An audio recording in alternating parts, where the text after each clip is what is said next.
عرفان رمضان، عرفان رمضان، عرفان رمضان۔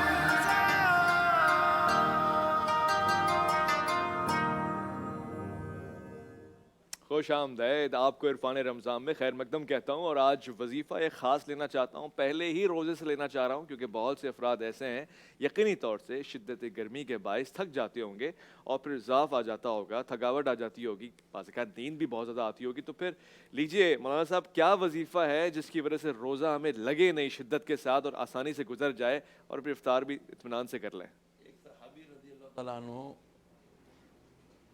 نام دیکھ ذہن سے ابھی اتر گیا، ابھی تھا ذہن میں، تو وہ فرماتے ہیں کہ میری خواہش ہے کہ میں بوڑھا ہو جاؤں، اچھا، ذوف پیری میں مجھے لوگ پکڑ پکڑ کے چلائیں، یعنی میں اتنا کمزور ہو جاؤں لوگ مجھے دو آدمی پکڑ کے چلائیں، اس حالت میں میں انتہائی شدید گرمی کے روزے پاؤں اور روزے رکھ کے میں رب کی قربت کا لطف اٹھاؤں۔ خود مولا علی بھی یہ کہتا ہے کہ مجھے گرمیوں کے روزے زیادہ پسند، شدت والے۔ تو اب ہم لوگ ہو گئے بہت زیادہ تعیش پسند نا، ہمیں بس بڑی نمازوں کے ٹائم پہ اٹھے نہیں اٹھے پڑھ کے ہم سو گئے، لیکن اللہ عز و جل نے جو ہمیں رمضان مبارک عطا فرمایا وہ یہی فرمایا لعلکم تتقون، کہ تم تقوی والے ہو جاؤ۔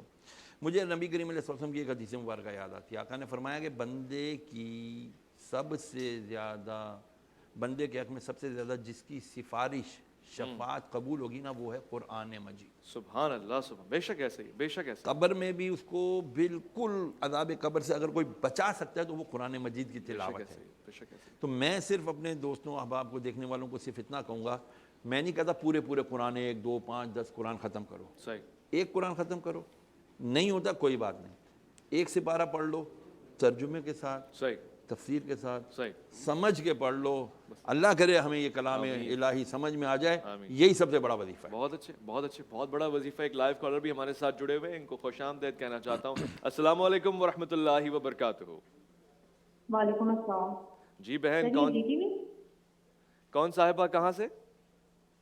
جی میرا نام صبا ہے، میں لاہور سے بات کر رہی ہوں۔ کیا فرمائیں گی، کچھ پوچھنا چاہیں گی وظائف کے حوالے سے عرفان رمضان میں؟ جی میری بیٹی نا 1.5 سال کی ہو گئی ہے، یہ تقریباً شادی کے 2 سال بعد پیدا ہوئی تھی، لیکن یہ ابھی تک یعنی کہ نہ اٹھتی بیٹھتی ہے نہ کچھ سمجھتی ہے، ایون کہ اس کو میری پہچان تک نہیں ہے۔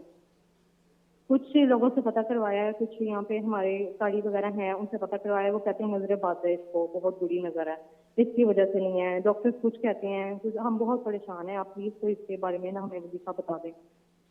کیا بچی کو کیا ہوا ہے؟ جی یہ جو آپ نے مسئلہ بتایا ہے، میں چاہتا ہوں کہ اس میں ذرا پروڈیوسر صاحب بھی ہماری ہیلپ فرمائیں تاکہ ہم کلیئرلی اس کو سمجھ سکیں، تو دوبارہ اس سے بات کر لیتے ہیں۔ اٹھنے اور بیٹھنے کا مسئلہ ہے جو میں سمجھ پایا۔ کتنی عمر ہے؟ چھوٹی بچی ہے، 1.5 سال کی بچی ہے، اور ظاہر ہے اس میں اٹھنے بیٹھنے کے مسائل آ رہے ہیں، پریشانی بہت زیادہ ہے۔ تو یہ ایک تو کمزوری ہوتی ہے ہڈیوں کی، بچوں کی بات ہے، بچے کے بھی بالکل پیدائشی بچوں میں بھی یہ کمزوری ہوتی ہے، لیکن الحمدللہ یہ صحیح ہو سکتی ہے۔ اس کے لیے ان کو چاہیے تو جب یہ اس کو فیڈ کرنا، اگر یہ 1.5 2 سال کی ہو گئی تو ماں اپنا فیڈ تو نہیں کرا رہی ہوگی، جہاں والدین مائیں اپنا بچوں کو اپنا فیڈ نہیں کراتی نا، وہاں ان بچوں میں یہ کمزوریاں ضرور آتی ہیں۔ ٹھیک ہے، چلیں آ گئی، آپ ان کو جب بھی جو بھی اس کو فوڈ دیں، چاہے وہ دودھ ہو، وہ ڈبے کا ہو، یا کوئی سالڈ فوڈ دیں آپ اس کو، اس سے پہلے بسم اللہ الذی لا یضر مع اسمہ شیء فی الارض ولا فی السماء وهو السمیع العلیم، یہ بھی کھانے سے پہلے کی دعا ہے، 3 بار پڑھ کے اس کھانے یا پینے کی چیز پر دم کر کے، بچی پہ بھی دم کر کے اس کو کھلائیں پلائیں، یہ بہتر ہو جائے گی۔ اس کے علاوہ اگر ہو سکے تو مجھ سے رابطہ کریں، کانٹیکٹ کریں، میں ان کو ایک اور وظیفہ بھی بتاؤں گا، وہ عمل کرنے کا کچھ ہے، وہ عمل کریں گی تو بچی ذرا صحیح طریقے سے ہو جائے گی۔ یہ بھی پوچھنا ہے ان سے کہ کیا بچی رسپونڈ کرتی ہے، آواز دو رپلائی کرتی ہے، اگر ایسا جواب مل جائے۔ انہوں نے جو بتایا اس سے کوئی رسپانس نہیں، کوئی رپلائی نہیں ہے، نہیں کرتی نا، تو یہ ایک بیماری ہے، اس کو کہتے ہیں آٹزم۔ اچھا، یہ آٹزم کا بیماری فی الوقت میڈیکل سائنس یہ کہتی ہے کہ لا علاج ہے۔ الحمدللہ ثم الحمدللہ کم و بیش میں 4 کے قریب بچوں کے الحمدللہ آٹزم کے علاج کر چکا ہوں۔